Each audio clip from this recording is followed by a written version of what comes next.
بسم اللہ الرحمن الرحیم۔ السلام علیکم ورحمۃ اللہ وبرکاتہ۔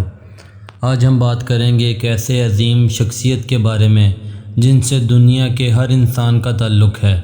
وہ شخصیت جنہیں اللہ تعالیٰ نے سب سے پہلے پیدا فرمایا، حضرت آدم علیہ السلام۔ حضرت آدم علیہ السلام کی داستان صرف ایک تاریخی واقعہ نہیں بلکہ اس میں ہماری پوری زندگی کے لیے بہت بڑا سبق موجود ہے۔ حضرت آدم علیہ السلام کی تخلیق۔ اللہ تعالیٰ نے فرشتوں سے فرمایا، میں زمین میں ایک خلیفہ بنانے والا ہوں۔ اللہ تعالیٰ نے حضرت آدم علیہ السلام کو مٹی سے پیدا فرمایا۔ اللہ تعالیٰ قرآن پاک میں فرماتے ہیں، اللہ نے اسے مٹی سے پیدا کیا۔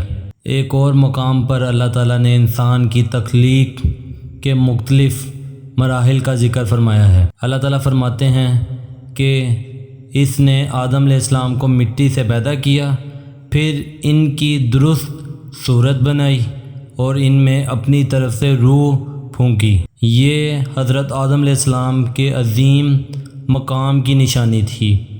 اللہ تعالیٰ نے حضرت آدم علیہ السلام کو خاص علم عطا فرمایا۔ قرآن مجید میں اللہ تعالیٰ فرماتے ہیں، اور اللہ نے آدم کو تمام چیزوں کے نام سکھا دیے۔ پھر اللہ تعالیٰ فرشتوں کے سامنے یہ چیزیں پیش فرمائی۔ فرشتوں نے عرض کیا، پاک ہے تو، ہمیں اتنا ہی علم ہے جتنا تو نے ہمیں سکھایا۔ یہاں ہمارے لیے سبق ہے کہ انسان کے پاس جتنا بھی علم ہو اسے تکبر نہیں کرنا چاہیے، کیونکہ اصل علم اللہ تعالیٰ ہی کی طرف سے ہے۔ اس کے بعد اللہ تعالیٰ نے فرشتوں کو حکم دیا کہ آدم علیہ السلام کو سجدہ کریں۔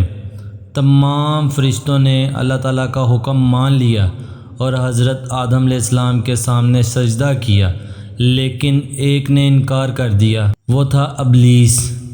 ابلیس نے کہا کہ میں اس سے بہتر ہوں، مجھے آگ سے پیدا کیا ہے اور آدم علیہ السلام کو مٹی سے۔ یہی تکبر ابلیس کی تباہی کا سبب بنا۔ شیطان نے انسان کو گمراہ کرنے کا عہد کیا۔ اللہ تعالیٰ سے ابلیس نے مہلت مانگی کہ اس نے کہا کہ میں انسانوں کو گمراہ کرنے کی کوشش کرتا رہوں گا۔ اللہ تعالیٰ نے اسے مہلت دی، لیکن اللہ تعالیٰ نے فرمایا کہ میرے مخلص بندوں پر تیرا کوئی اختیار نہیں ہوگا۔ اس لیے ہمیں ہمیشہ یاد رکھنا چاہیے کہ شیطان ہمارا دشمن ہے، اور قرآن پاک میں ہے، بے شک شیطان تمہارا دشمن ہے، پس اسے دشمن ہی سمجھنا۔ اللہ تعالیٰ نے اس کے بعد حضرت آدم علیہ السلام کو اور ان کی زوجہ کو جنت میں رہنے کا حکم دیا۔ اللہ تعالیٰ نے فرمایا، تم دونوں جنت میں جہاں سے بھی چاہو خوب کھاؤ، لیکن ایک خاص درخت کے قریب جانے سے منع فرمایا۔ یہ اللہ تعالیٰ کی طرف سے ان پہ ایک امتحان تھا۔ شیطان نے حضرت آدم علیہ السلام اور ان کی زوجہ کو بہکانا شروع کیا۔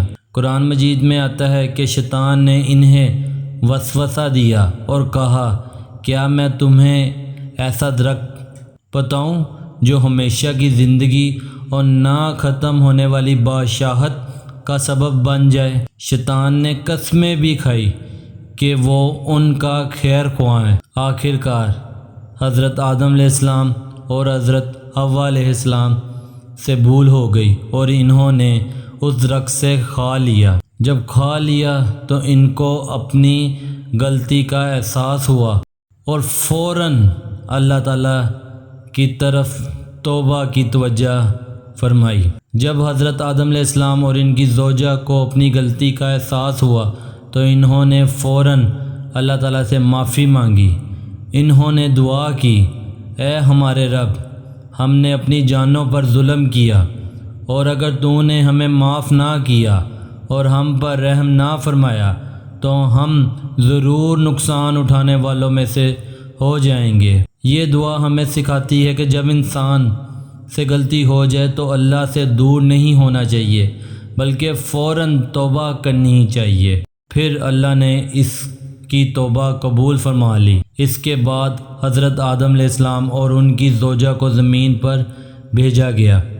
اللہ تعالیٰ نے فرمایا کہ زمین میں تمہارا ایک مقرر وقت تک رہائش کا فائدہ ہے، لیکن ساتھ ہی اللہ تعالیٰ نے انسان کو ہدایت بھی عطا فرمائی، اور قرآن میں فرمایا، پس اگر میری طرف سے تمہارے پاس ہدایت آئے تو جو میری ہدایت کی پیروی کرے گا نہ وہ گمراہ ہوگا نہ وہ بدبخت۔ حضرت آدم علیہ السلام کی اولاد زمین پر پھیلتی گئی، اور قرآن مجید میں حضرت آدم علیہ السلام کے 2 بیٹوں کا بھی واقعہ بیان ہوا ہے۔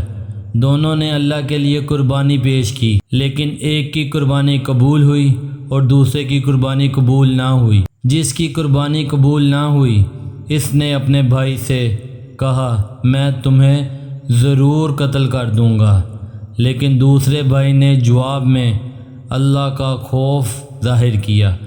آخر کار پہلے بھائی نے اپنے بھائی کو قتل کر دیا۔